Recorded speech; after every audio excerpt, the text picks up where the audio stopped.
más o menos ordinario, ¿no? El paradigma de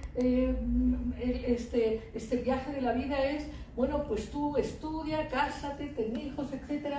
Pero luego llegas a los 60 y ya estoy viejo y tengo que descansar. Esta es una propuesta ordinaria y es una propuesta trampa terrible que niega el sentido profundo de la existencia y niega la fuerza del alma.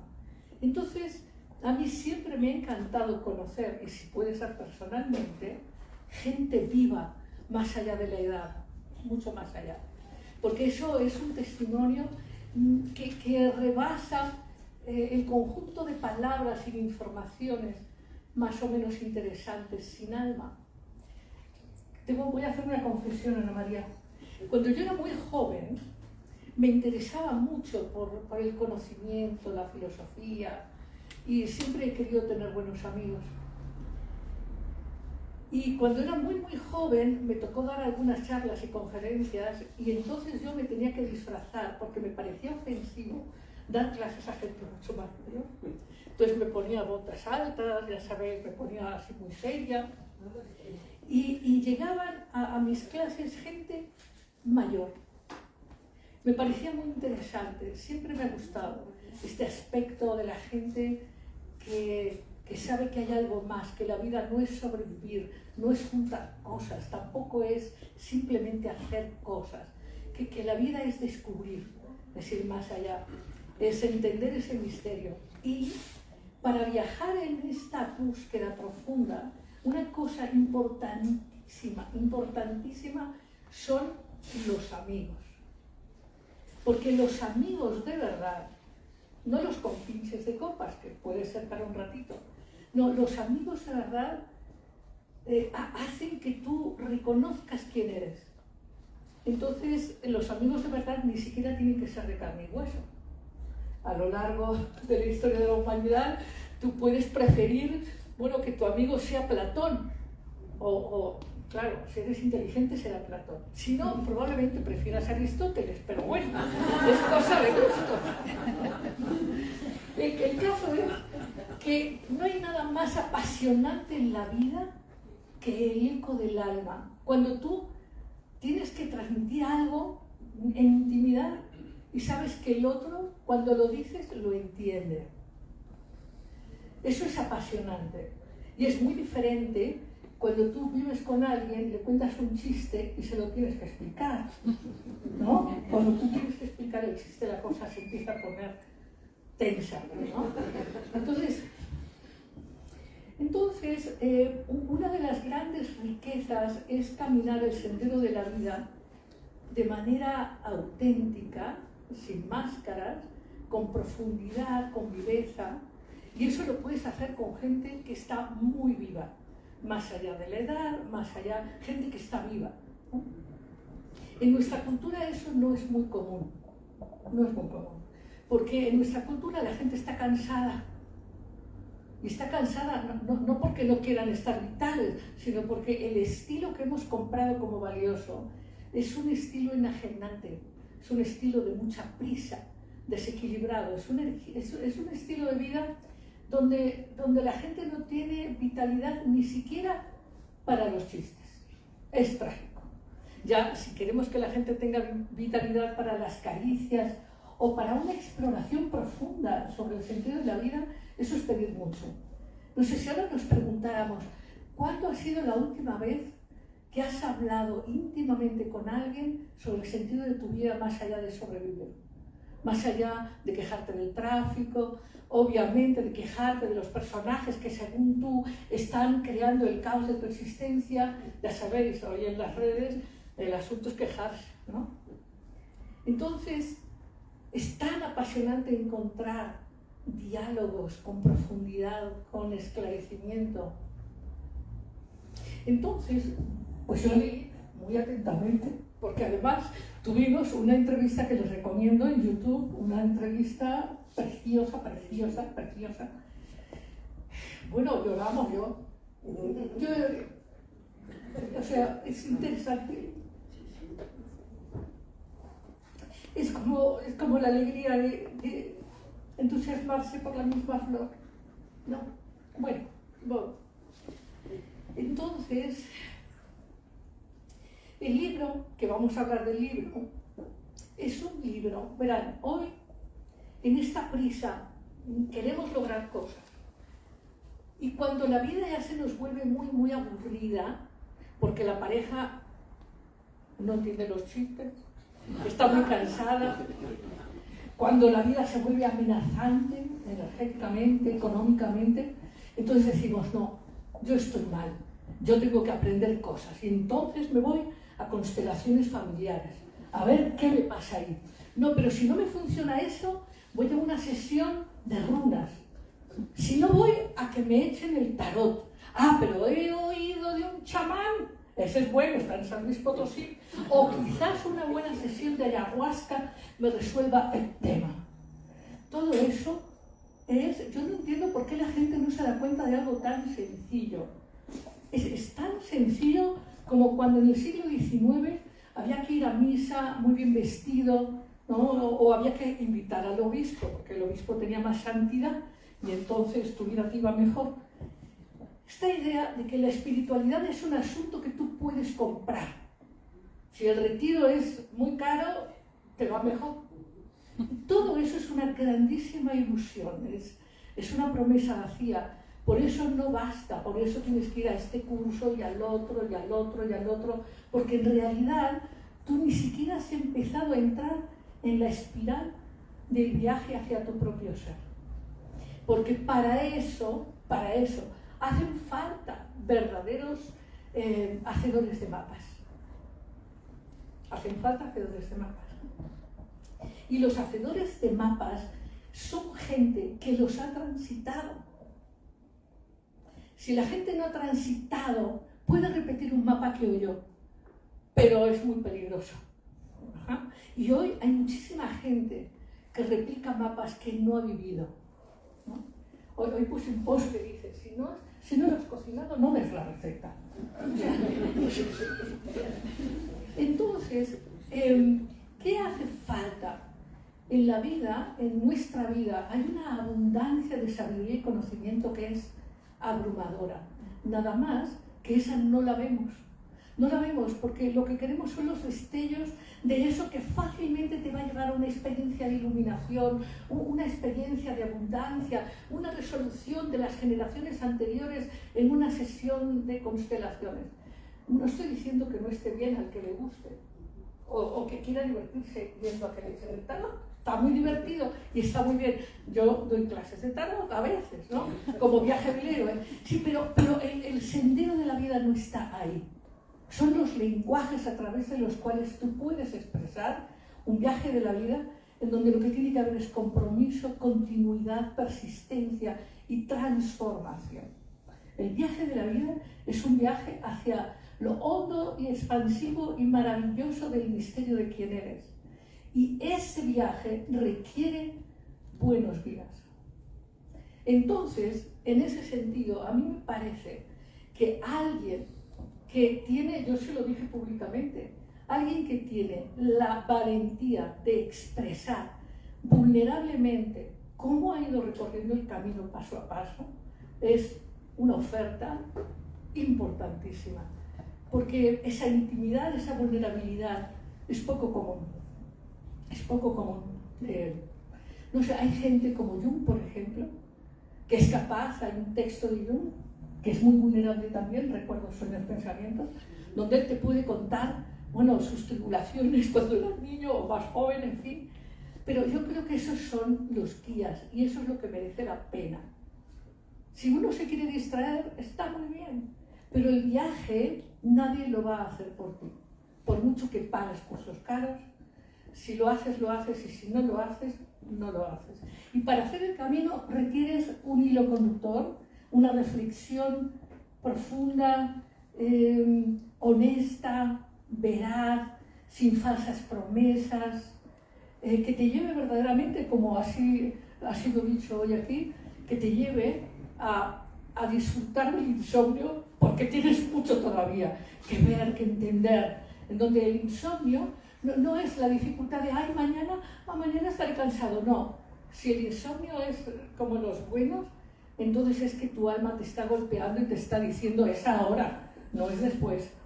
Y ahí hay que leer el libro, hay que llevárselo, hay que leerlo, ¿no? Y bueno, a mí... Sí, con suerte se duerme. No creo. Pero el libro, les voy a decir, el libro es muy interesante y muy rico por varias razones. Una, por su honestidad, por la profundidad, por los hallazgos continuos, por el desvelamiento continuo de qué cosa es la conciencia, cómo se va develando, cómo vas construyendo.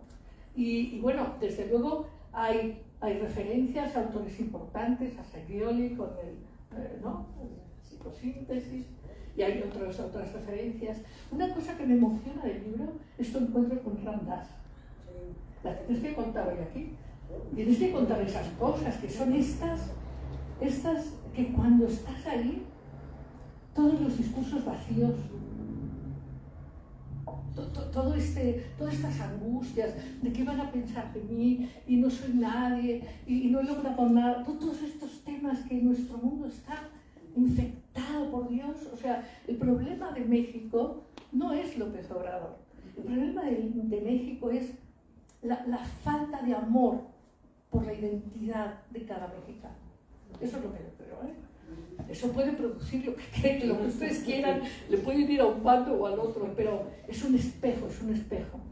Entonces es una distracción pensar que el problema está afuera, o son los políticos. Los políticos son los que expresan quiénes somos, los de un lado y los del otro. Y creo que más que estar en la lucha de qué lado estar, habría que trabajar en la integración de manera tal y en la conciencia, de manera tal que nos podamos preguntar qué hago yo aquí en esta tierra mexicana, qué tengo yo que ver con esta alma única en la humanidad y en el planeta, porque bueno, sabemos que hay otros pueblos y también tienen su alma y sus viajes, pero ¿cuál es el viaje de México y qué hago yo aquí? Y quejarse no parece ser muy consciente, ¿no?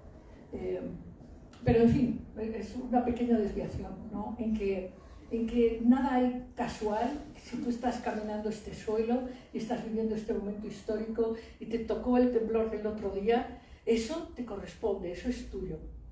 Y para entender esto y muchas más cosas es importantísimo poder hacer este viaje de la conciencia sin superficialidad, sin poner el poder afuera, asumiendo valientemente el desafío de descubrir el misterio que eres, el misterio de la vida, para que como Ana María González Garza puedas estar vivo a los 80 y a los 90 y lo que sigue.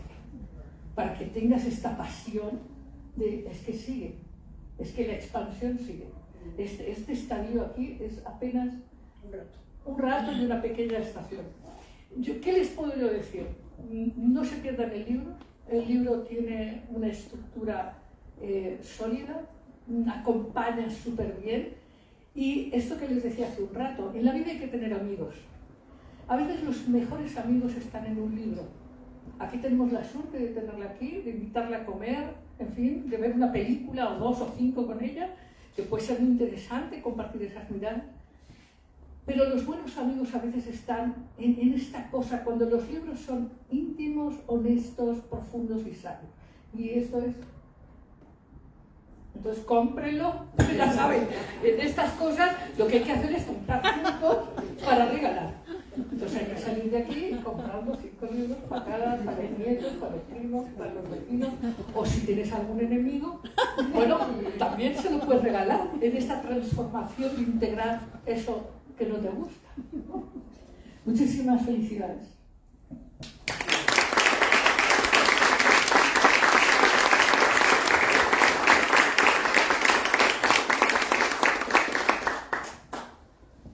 Pues que me toca.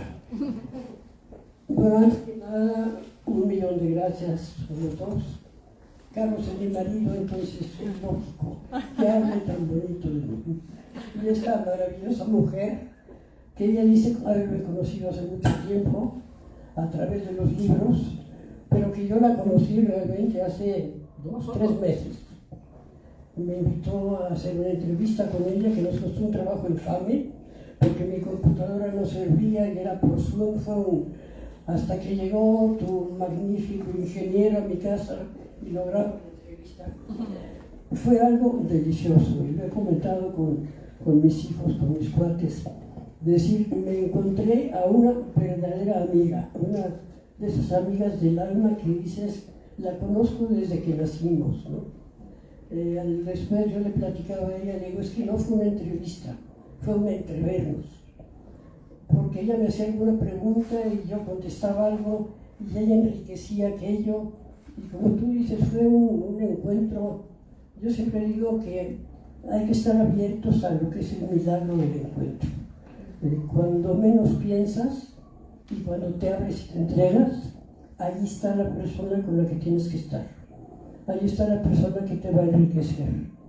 Y aquí pues hay dos, y hay muchos aquí, porque están hijos y nietos y cuates y amigos, que son los que van enriqueciendo la vida.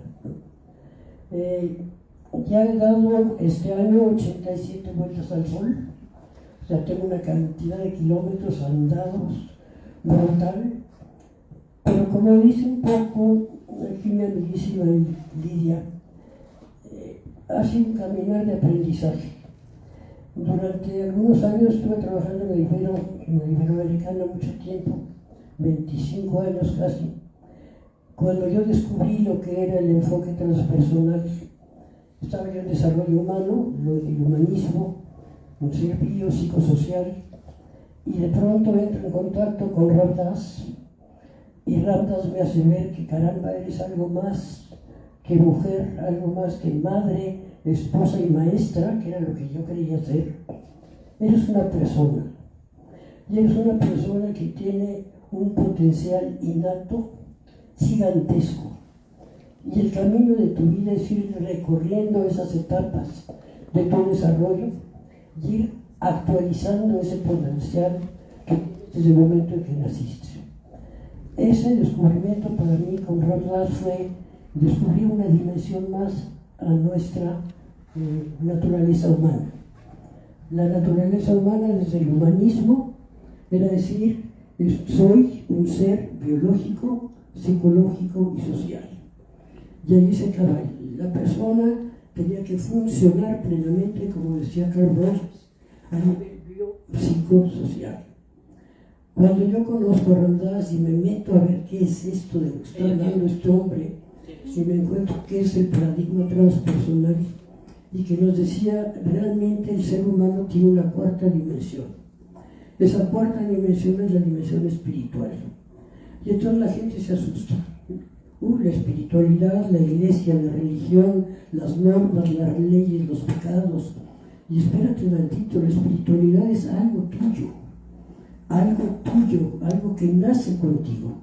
Hay una frase de Teilhard de Chardin que me encanta, que dice que los seres humanos no somos humanos viviendo una experiencia espiritual, somos seres espirituales viviendo una experiencia humana.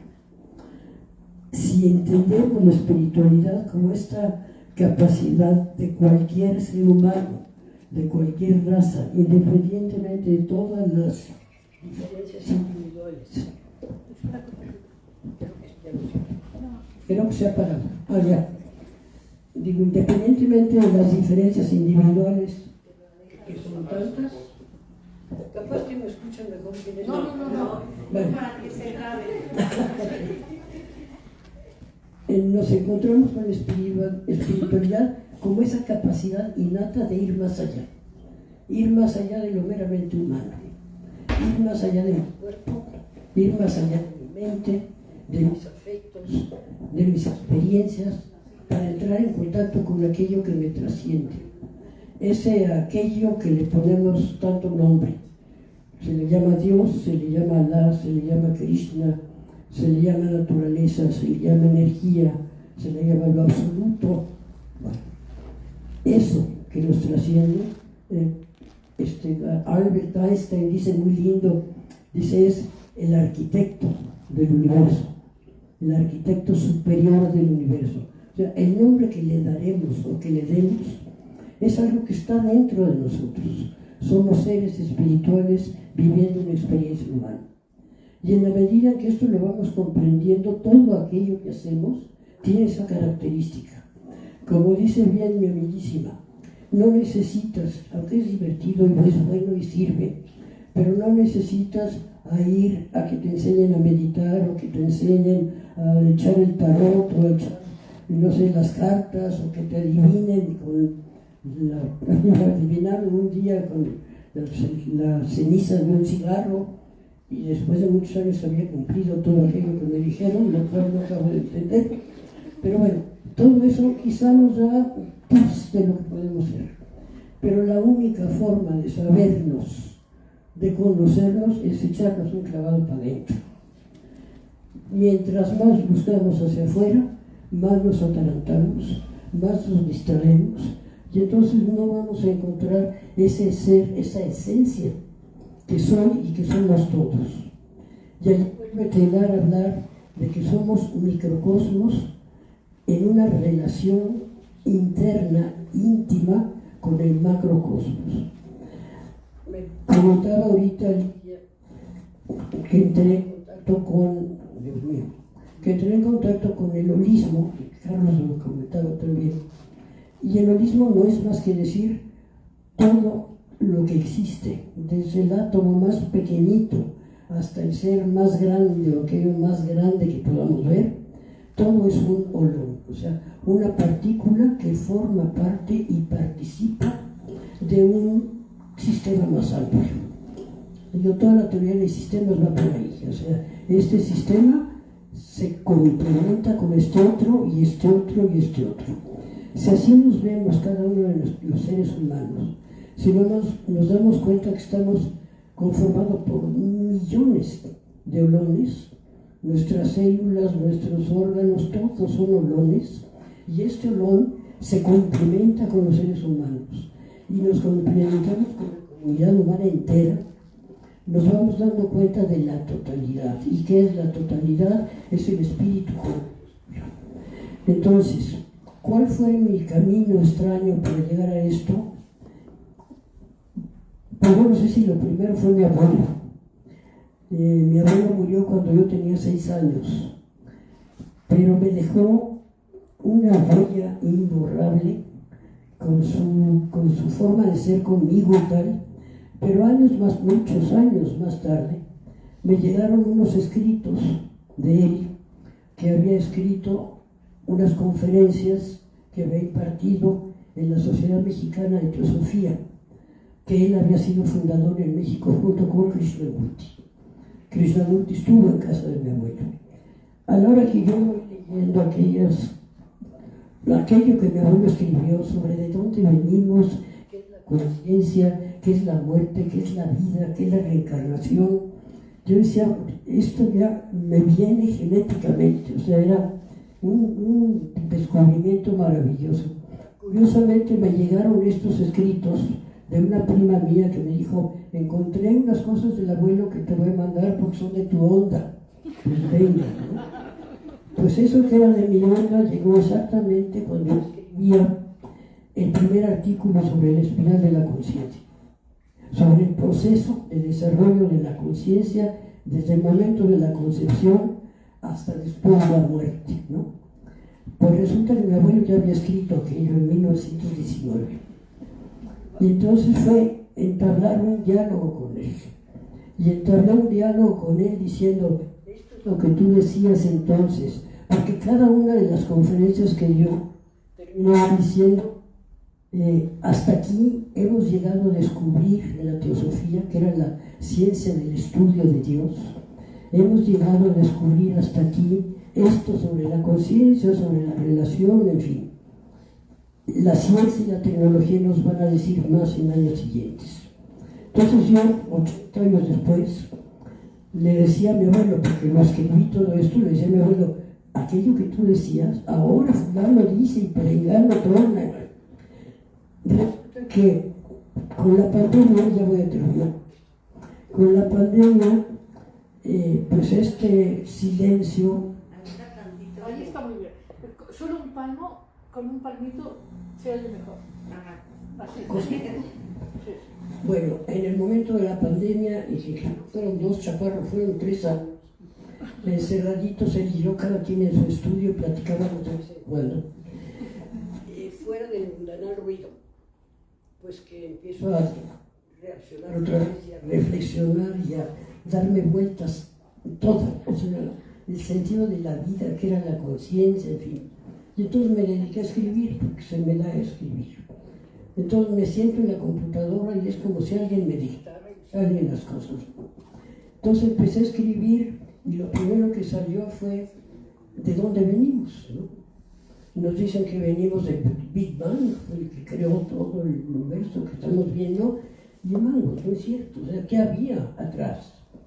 ¿Qué energía existía para que esos 2 átomos o energías o polos o quién sabe qué chocaran para crear esta galaxia? Bueno, total, ahí fue un pensar, leer y escribir lo que se me ocurrió, por ahí va el libro. Y luego la conciencia. ¿Qué es la conciencia? ¿De dónde viene? ¿Cómo se desarrolla? ¿Cómo nos llega? ¿No? Mi abuelo tenía una frase bonita porque decía que la conciencia es esa chispa divina que se imprime en el momento de la concepción como una pequeña chispa que tenemos la obligación, una vez que ya la vamos desarrollando, de encenderla para encender el amor en el mundo. Entonces, si nos damos cuenta de que somos esa chispa, que podemos encender fuegos, a lo mejor pequeñitos en casa, más grandes con los cuates, con la familia, pero que ese fuego lo podemos transmitir de alguna manera, la conciencia se va a ir expandiendo y es nuestra tarea. Entonces, mucho del libro va sobre la conciencia, sobre de dónde creo yo que viene, sobre cómo se desarrolla de nuestras etapas, desde el vientre materno hasta el momento de la transición, porque la vida es un proceso de muerte y renacimiento. Entonces, cuando el cuerpo muere va a haber un renacimiento, quién sabe para dónde y por qué, pero no puede terminar ahí el proceso, ¿sí? Luego hablo de las experiencias de conciencia, experiencias extraordinarias, estos momentos que de repente pueden ser biográficos, de repente pueden ser por alguna experiencia vital, o de repente pueden ser verdaderamente místicos, ¿no?